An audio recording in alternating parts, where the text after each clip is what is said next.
ఈ తెలంగాణ ఈ రోజు కాదు 400 సంవత్సరాల నుంచి ఈ తెలంగాణ రాష్ట్రంలో వివిధ దేశాల నుంచి వివిధ రాష్ట్రాల నుంచి వివిధ ప్రాంతాల నుంచి హైదరాబాద్లో బతుకుతారు. మా ముఖ్యమంత్రి గారు ముందే పసిగట్టాడు.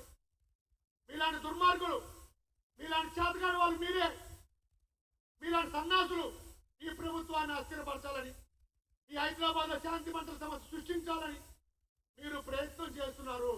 కాబట్టే కాంగ్రెస్ కార్యకర్తలు ప్రజలు అప్రమత్తంగా ఉండాలి అని హెచ్చరిస్తూనే ఉన్నారు. అన్నట్టుగానే మీరు ప్రయత్నాలు చేస్తున్నారు. సిగ్గుపోతి తిడుతున్నారు ఇంట్లో ఆడవాళ్ళు. కౌన్సిల్ రెడ్డికి మనిషేనా అని ఇళ్లలో మా కుటుంబాలు అడుగుతున్నారు. ఆయనకు భార్య పిల్లలు లేరా, తల్లిదండ్రులు లేరా అని. కౌన్సిల్ రెడ్డి ఇప్పుడైనా బుద్ధి తెచ్చుకో.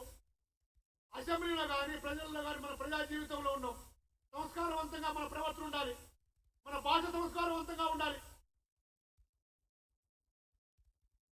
కాబట్టి మిత్రులారా, ఈరోజు ఈ చేతగాని టీఆర్ఎస్ ప్రభుత్వం వాళ్ళ 10 సంవత్సరాల చేతగానితనాన్ని చూపించారు. అది మా మీద రుద్దాలు చూస్తున్నారు. మా ముఖ్యమంత్రి పటిష్టమైన క్రమశిక్షణతో ఈ రాష్ట్రాన్ని నడిపిస్తున్నారు. మాది జాతీయ పార్టీ, జాతీయ భావాలు గల పార్టీ. ఏ రోజు ప్రాంతీయ తత్వాన్ని, కుల మతాల విభేదాల్ని మేము మాట్లాడలేదు. మా పార్టీలో నాయకులు కూడా అలానే ఉన్నారు. మా పార్టీలో ఉన్నప్పుడు కేసీఆర్ కౌన్సిల్ రెడ్డి బాగానే ఉన్నాడు. ఇప్పుడు వచ్చింది ఈ దుర్మార్గమైన మాటలు, దుర్మార్గమైన ఆలోచనలు. మీరు మాట్లాడే మాటలు ప్రజలు చూస్తున్నారు. ప్రజలు బుద్ధి చెప్పారు. కేటీఆర్ అది సిగ్గుండి మాట్లాడుతున్నావా? హరీష్ రావు మీరే మాట్లాడుతున్నారు. గతంలో ఎన్ని మాట్లాడాలని భాష మీరు ఉపయోగించారు. అనేక మంది మృతికి మీరు కారణమయ్యారు. 10 సంవత్సరాలు రాష్ట్రాన్ని అప్పులు పాలు చేశారు. 10 సంవత్సరాలు రాష్ట్రంలో ప్రజాస్వామ్యాన్ని కూలీ చేశారు, వ్యవస్థల్ని కూలీ చేశారు. అన్ని దుర్మార్గం పనులు చేసి విఫలమై ఈరోజు ప్రజల బుద్ధి చెప్తే సిగ్గు లేకుండా 10 రోజులు 10 నెలలు అధికారం లేకపోయడం కల్లా రోడ్ల మీదకి వచ్చి ప్రజలు రెచ్చగొట్టి మళ్ళీ ప్రాంతీయ తత్వాన్ని రెచ్చగొట్టే విధంగా చూస్తున్నారు.